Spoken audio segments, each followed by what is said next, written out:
우리의 도시, 집, 들판 아래에는 역사를 다시 쓸 수 있는 비밀이 숨겨져 있습니다. 고대 문명의 우연한 발견부터 현대의 이해를 거스르는 유물까지 우리가 걷는 땅에는 상상할 수 없는 신비가 담겨 있습니다. 이번 영상에서는 여러분을 말문이 막힐 놀라운 발견을 살펴보겠습니다. 번호 1. 페루까오의 여인. 정말 독특한 미라부터 시작하겠습니다. 우리가 시작하는 문명은 이집트나 여러분이 짐작할 수 있는 다른 문명이 아니라 고대 모체 문명입니다. 이것은 매우 폭력적이고 피에 굶주린 것으로 알려져 있습니다. 그 때문에 많은 사람들은 자신의 문화가 항상 남성에 의해 지배되어 왔다고 생각했습니다. 그러나 2006년에 미라가 발견되면서 그 이론은 완전히 반증되었습니다. 이것은 미라가 되었을 뿐만 아니라 죽은 후에도 수세기 동안 몸에 문신이 남아있던 조조부인의 발견이었습니다. 여인의 문신에는 뱀, 개, 거미 등 신성한 생물의 판테온과 관련된 모든 동물이 포함되었습니다. 이 문신의 존재는 그녀를 초자연적 세계와 더욱 연결시켰고 또한 그녀의 사람들 사이에서 그녀의 인지된 힘을 증가시켰습니다. 그 당시에는 미신이 다른 어떤 것보다도 강력했다는 것을 기억하십시오. 따라서 신과 강력한 생물의 상징으로 자신을 장식했다면 기본적으로 그들 중 하나가 된 것입니다. 일반적으로 무덤에서 여성이 단 한 번 발견됐다고 해서 이 사회나 다른 사회가 여성에 의해 통치되었다는 충분한 증거는 되지 않습니다.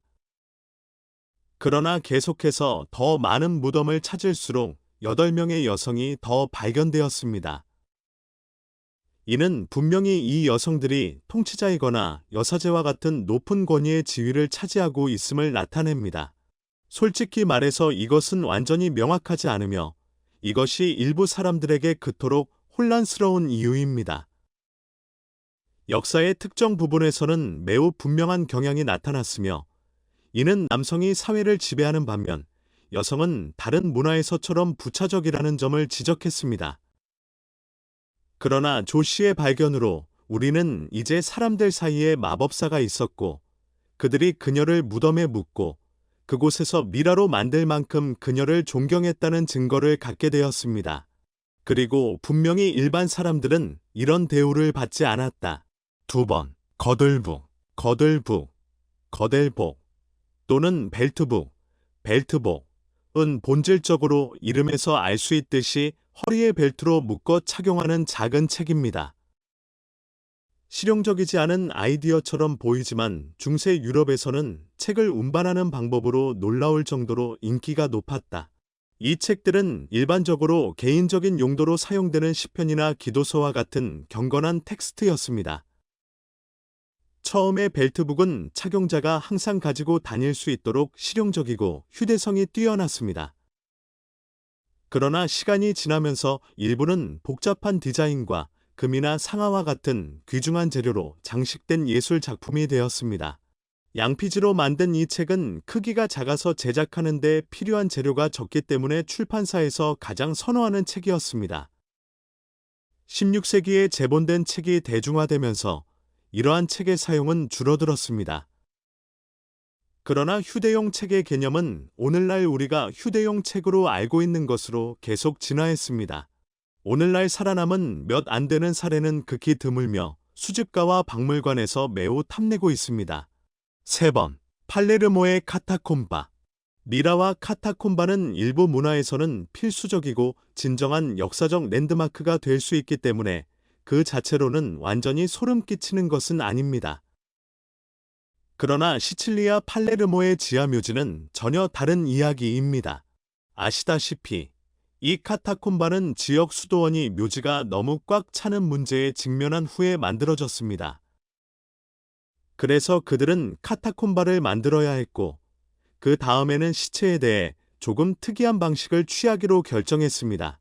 이 카타콤바 안에는 8,000개의 미라가 있는데 이는 그다지 특이한 일이 아닙니다. 그런데 이상한 점은 미라들의 자세가 다르다는 것입니다. 그렇죠. 다양한 포즈나 그런 것들을 여기저기서 볼 수 있을 겁니다. 또한 그들은 대부분 옷을 입고 있으며 다양한 연령층에 걸쳐 있습니다. 이 카타콤바 내부보다 죽은 자와 더 가까울 수는 없을 것입니다. 그리고 그곳이 훌륭한 관광 명소인 것은 확실하지만 여전히 정말 불안합니다. 번호 4. 부바스티 미라들. 이집트에 대해 조금 더 계속해서 미라에 대해서뿐만 아니라 하나의 무덤에서 얼마나 많은 미라가 발견되었는지에 대해서도 이야기할 것입니다. 이 장소에서 내부에 무려 259의 미라가 들어있는 무덤이 발견되었는데 그들 모두는 이 한 장소에 함께 묻혀있던 상류층 사람들이었습니다. 이 발견은 이전의 연구들에 비해 연구자들이 눈에 띄는 점은 매혹적인 점토와 나무관에 담긴 유난히 잘 보존된 시체 외에도 죽음의 서라는 책과 같은 미라와 함께 유익한 자료를 발견했기 때문입니다. 기원전 500년경의 것임에도 불구하고 시체와 관의 상태가 놀라울 정도로 잘 보존되어 있었습니다. 그리고 제가 이야기한 다른 것들에 비하면 그다지 이상하지 않을 수도 있지만 이집트인들은 묘지와 수많은 사람들이 거주하는 대규모 매장지에 매우 관심이 있었다는 점을 기억하는 것이 중요합니다. 이것은 또 다른 예입니다. 번호 5. 존재해서는 안 되는 임플란트. 과학자들은 2600년 된 미라의 다리 내부에서 발견된 의학적 경이로움에 당황하고 있습니다. 이는 존재해서는 안 됩니다. 그것은 아무런 의미가 없습니다. 고대 미라는 이런 종류의 과학이 존재해서는 안 되는 시대에 살았습니다. 1971년에 봉인된 이집트관이 이집트에서 캘리포니아로 운반되어 크루산 로젠버그 박물관의 과학자들이 이를 받아들였습니다. 관에는 이집트 남자의 미라 시체가 들어있었습니다. 그 당시에는 미라가 누구인지 아는 사람이 아무도 없었습니다. 그는 아마도 어느 정도 지위를 갖고 있었지만 왕족이 되기에는 충분하지 않았습니다. 아마도 정부 고위 관료였을지 모르지만 누구도 확실히 말할 수는 없었다. 어쨌든 미라는 박물관에 보관되어 있었고 20년 동안 아무도 관심을 기울이지 않았습니다. 그리고 놀라운 일이 일어났습니다. 미라가 박물관에 도착한 지 20년 후 과학자들은 그의 왼쪽 무릎 안에서 첨단 수술 도구를 발견했습니다. 미라의 다리 안에는 정형외과용 금속 못이 들어 있었습니다. 정형외과용 손톱은 오늘날의 과학자들조차 그 정교함에 놀라게 될 만큼 진보된 생체역학적 원리에 따라 설치되었습니다. 전문가들은 임플란트와 최신 시술을 구별할 수 없었습니다. 이런 첨단 수술은 고대 사회에서 시행되던 것이 아닙니다. 과학자들은 이전의 특정 의료 절차, 특히 뇌 수술이라고도 알려진 천공술의 증거를 발견했습니다. 심지어 의수족과 눈도 고대 세계에 기록되어 있습니다. 그러나 이것은 독특한 발견입니다. 이러한 종류의 의학적 정확성을 요구하는 수술은 고대 세계에서는 들어본 적이 없습니다. 현대적인 수술 도구와 지식이 부족한 상황에서 어떻게 손톱을 그토록 정밀하게 삽입할 수 있었습니까? 고대인들은 어떻게 환자에게 심각한 고통이나 외상을 주지 않고 그러한 시술을 수행할 수 있었습니까? 미라의 역사를 조사하기 시작하면 줄거리가 두꺼워집니다. 박물관이 1970년대에 관을 처음 인수했을 때 처음에는 그 안에 미라가 있다는 사실조차 몰랐습니다. 그리고 관을 조사한 결과 미라가 원래 주인의 것이 아니라는 사실을 알게 되었습니다. 고대 석관은 유세르 몬투, 예서 만토, 나는 성직자의 소유였지만 시체는 그 성직자의 것이 아니었습니다. 신부는 사망 직후 자신의 관에서 꺼내져 이 무작위 시체로 대체되었습니다. 관도둑의 이름은 아무도 모릅니다. 방부 처리 과정을 분석한 결과 낯선 사람은 기원전 15세기에서 10세기 사이에 살았던 이집트 상류층 남성인 것으로 밝혀졌습니다. 그 남자는 붉은 머리에 키가 5피트도 되지 않았습니다. 1995년 유타주 브리검 영대학교의 과학자들이 미라의 X선 스캔을 수행하여 금속못을 발견했습니다. 그들은 자신들이 본 것을 믿을 수 없었습니다. 선임 강사 씨 윌프리드 그리그즈는 못이 미라와 함께 나왔다는 사실을 믿지 않았습니다. 나는 그것이 미라의 다리를 다시 부착하는 데 사용된 현대식 금속 조각인 줄 알았습니다. 하지만 그렇지 않습니다. 실제로는 2600년이 되었습니다. 과학자들은 금속못에서 현대의 뼈 시멘트와 유사한 고대 유기 수지를 발견하여 못이 고대 과정에서 유래되었음을 증명했습니다. 이것은 분명히 고대 세계의 누군가가 우리가 생각했던 것보다 훨씬 더 발전했다는 것을 의미합니다. 번호 6. 다이의 아줌마. 다이 여인은 기원전 178년에서 145년 사이에 50세의 나이로 사망했습니다. 그것에 대해 정말 이상한 것은 없습니다. 그녀는 발견되었고 그들은 그녀의 부와 사회적 지위를 나타내는 수많은 물건을 포함하는 전형적인 물건을 그녀 주변에서 발견했습니다. 그런데 문제는 그의 시신이 너무 잘 보존되어 있어서 실제로 2000년 동안 땅속에 있었던 것처럼 보이지 않는다는 것입니다. 사실 그는 방금 죽은 것처럼 보였습니다. 그리고 그것은 미라화가 장기적으로 작동하는 방식이 아닙니다. 단, 이 경우에는 계획대로 정확히 작동했습니다. 그의 몸은 여러 겹의 비단과 특정 액체로 덮여 있었고, 그의 관은 여러 겹으로 이루어져 있었습니다. 그러므로 그 어떤 것도 몸에 닿을 수 없습니다. 보존까지는 갈 길이 멀다. 번호 7. 독이 든 유리병. 시간 속에 잃어버린 비밀이 곧 드러날 것입니다. 스코틀랜드에서 발굴된 보물 속에 숨겨진 신비한 물약이 해독되기를 기다리고 있습니다. 과학자들은 현대 기술의 진보를 이용해 보물창고에서 발견된 가장 귀중한 약병 중 하나에서 원래 발견된 물약을 재구성하고 있습니다. 이것은 2014년에 발굴된 갤러웨이 보물에 대한 새로운 발견입니다. 금속 탐지기를 가진 한 남자가 갤러웨이의 들판을 걷다가 놀라운 바이킹 유물이 담긴 잃어버린 은닉처를 발견했습니다. 이 지역과 인근 지역에서 발견된 것 중 가장 풍부한 발견으로 밝혀졌습니다. 이 보물은 2017년에 스코틀랜드 국립박물관에 인수되었습니다. 박물관이 보물 구입에 얼마를 지불했다고 생각하시나요? 나는 당신에게 말할 것입니다. 그것은 엄청난 250만 달러였습니다. 현장 주변에서 금속 탐지기를 흔드는 것은 나쁘지 않습니다. 2017년부터 과학자들은 전리품에서 발견된 각각의 물체를 분석하기 위해 열심히 노력해왔습니다. 은 십자가, 새 모양의 아름다운 핀, 은 냄비, 직조 직물, 앵글로색슨 브로치, 금 갑오 펜던트 등 목록이 계속 이어집니다. 음보석 중 하나는 페르시아 유물로 밝혀졌습니다. 엑스레이 이미지에서는 이상한 조로아스터교 상징과 표범, 호랑이 형상이 드러났습니다. 이 선박은 서기 680년경에 제작된 것으로 추정되며 매장되었을 때 이미 200년이 되었습니다. 바이킹의 습격으로 얻은 전리품일 수도 있습니다.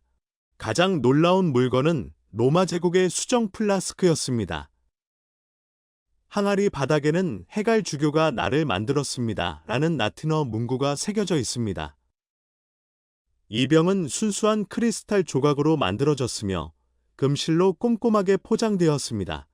이 병은 주목할 만하지만 고급 장인 정신만 있는 것은 아닙니다. 과학자들은 이 약병에 원래 들어있던 물약의 미량 원소가 들어있을 수 있다고 믿고 있습니다. 스코틀랜드 국립박물관의 마틴 골드버그 박사는 그 항아리에 희귀하고 이국적인 액체가 들어 있었을 수 있다고 추측했습니다. 향수일 수도 있어요. 아마도 연고일 겁니다. 왕실 의식에 사용되는 관유였을 수도 있습니다. 과학자들이 미량 화학 원소를 확인할 때까지는 그 병에 어떤 종류의 무력이 들어있는지 아무도 알 수 없습니다. 바라건대 그들은 곧 그것을 할 것입니다.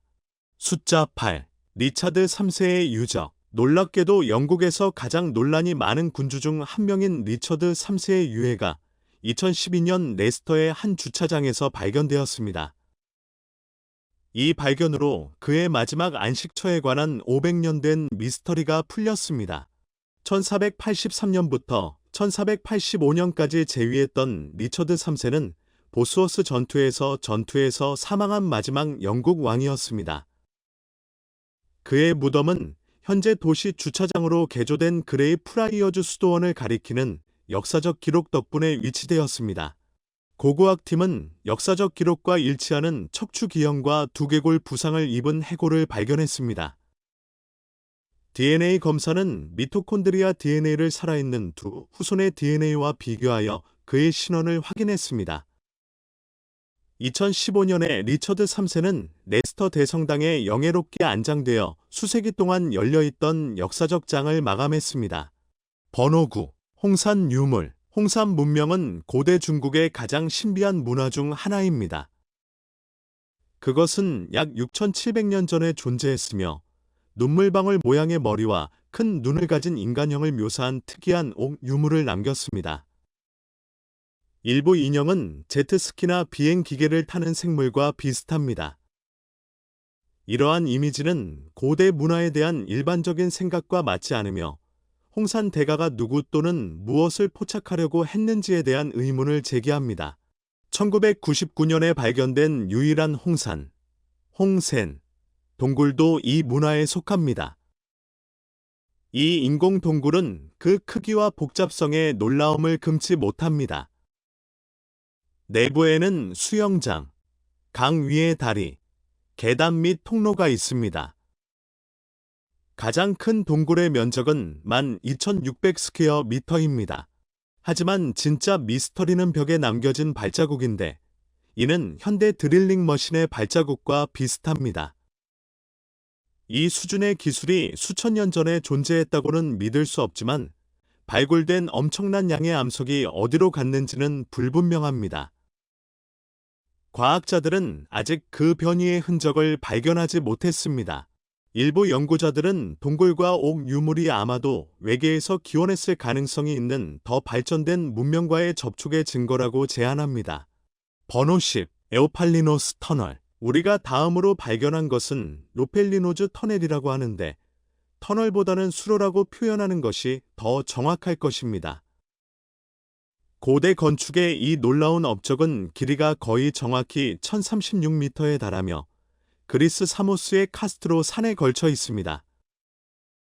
2600년 전에는 그 정도 규모의 터널을 손으로 깎는 것은 어떻게 해서든 어려운 작업이었을 것입니다. 그러나 이 터널이 눈에 띄는 점은 기하학 기반 접근 방식을 사용해 양쪽 끝에서 동시에 굴착된 것으로 알려진 역사상 두 번째 터널이라는 점이다. 터널의 중요성은 유네스코 세계문화유산이자 국제적인 역사적 토목공학 랜드마크가 될 만큼 중요합니다. 다행스럽게도 헤로도토스가 이 터널에 대해 광범위하게 썼기 때문에 우리는 이 터널의 전체 역사를 알고 있습니다. 허라더터스는 그리스 세계에서 세 가지 가장 위대한 공학적 업적 중 하나를 건설한 세이미언즈를 칭찬했으며 그 중 하나는 요페일리노즈 터널이었습니다. 그는 길이 1.6km, 높이 2.4m, 폭 2.4m로 모든 면에서 매우 가깝다고 추정했습니다. 이 인상적인 작품을 만든 기술자인 나우스트로포스의 아들 오팔리노스, 요펠리노즈의 이름을 우리가 알게 된 것은 헤로도토스 덕분입니다. 번호 11. 세르세스의 흉각. 이번 영상에서는 황금 보물을 약속드렸으니 크세르세스의 가슴 보호갑을 살펴보겠습니다. 1909년 튀니지 세르세스, 저시즈 근처의 포에니 시대 무덤에서 발견되었기 때문에 그렇게 불린다. 아름다운 장식물처럼 보이지만 실제로는 방탄복, 특히 흉갑이다. 전문가들은 이 작품이 약 2300년 전의 것으로 믿고 있으며 이탈리아 남부를 점령한 이탈리아 로마인들이 만든 것으로 생각합니다. 그것이 티니지에서 발견되었다는 가장 유력한 설명은 그것이 기원전 211년에서 203년 사이에 일어난 제2차 포에니 전쟁에서 한니발이 이끌었던 아마도 고위직 전사의 소유였다는 것입니다. 그러나 모든 전문가나 역사가가 이 의견에 동의하는 것은 아닙니다. 이는 부분적으로 그것이 발견된 무덤이 당시 티니지의 전형적인 무덤이기 때문에 묻힌 사람이 외부인이 아니었음을 암시합니다. 또한 무덤 내부에서 발견된 다른 유물 중 일부는 1차 포엔이 전쟁 이전의 것이므로 흉갑의 정확한 출처는 미스터리로 남아 있습니다. 전문가들이 동의하는 유일한 것은 의심할 여지 없는 아름다움입니다. 번호 12. 4000년 된 통나무관. 2018년 7월 영국 링컨셔의 한 골프 클럽에 연못을 건설하던 중 인부들은 놀라운 발견을 했습니다. 바로 청동기 시대로 거슬러 올라가는 4000년 된 무덤입니다. 이번 발견으로 부족장으로 추정되는 인물의 유해가 속이 빈 참나무 줄기로 만든 관에 묻혀 있는 것으로 드러났습니다. 길이 3m, 너비 1m 정도의 관은 수천 년 동안 물속에 잠겨 있었기 때문에 보존 상태가 매우 뛰어났습니다. 내부에서 고고학자들은 나무 손잡이가 그대로 남아있는 돌도끼를 들고 있는 전사의 유골을 발견했는데 이는 과거를 엿볼 수 있는 독특한 발견을 제공하는 극히 드문 발견입니다. 사용 흔적이 거의 또는 전혀 없는 깨끗한 상태의 도끼는 기능적인 도구라기보다는 신분의 상징이었을 것으로 추정됩니다. 또한 무덤 내부에서는 주목이나 노간주나무 잎의 흔적이 발견되어 당시의 장례 풍습에 대한 단서를 제공합니다. 이 식물들은 의식용으로 사용되었을 수도 있고 천연 방부제로 사용되었을 수도 있습니다. 이 발견은 청동기 시대 생활과 관습의 측면을 조명할 뿐만 아니라 우리 조상의 의식 전통의 독창성과 중요성을 강조합니다. 번호 13. 성스러운 가시의 유문암. 성스러운 가시의 성물암은 볼 수 있는 가장 훌륭한 금속 세공품 중 하나이지만 역사가들은 누가 그것을 만들었는지 확신하지 못합니다. 1390년대경 베리 공작존의 의뢰로 가시관 유물을 보관하기 위해 제작된 것으로 추정됩니다. 이는 발루아, 베라, 왕가의 궁정을 위해 제작된 주요 금세공 작품 중 하나이며 아직도 남아있는 몇 안 되는 작품 중 하나입니다. 로켓은 금으로 만들어졌으며 28개의 입체적인 흰색 에나멜 피규어와 함께 고급스러운 진주와 보석으로 장식되었습니다. 앞면에는 삼위일체와 죽은 자의 부활을 관장하는 성자들이 포함된 최후의 심판이 그려져 있습니다. 이 그림 아래에는 그리스도가 십자가에서 쓰신 면류관에서 나온 긴 가시가 있습니다. 성물암 뒤쪽에는 문을 열면 구멍이 나 있는데 아마도 그곳에 또 다른 유물이 보관되었을 것으로 추정됩니다. 이 작품은 중세 유럽 야금술의 가장 위대한 업적 중 하나로 평가되었습니다.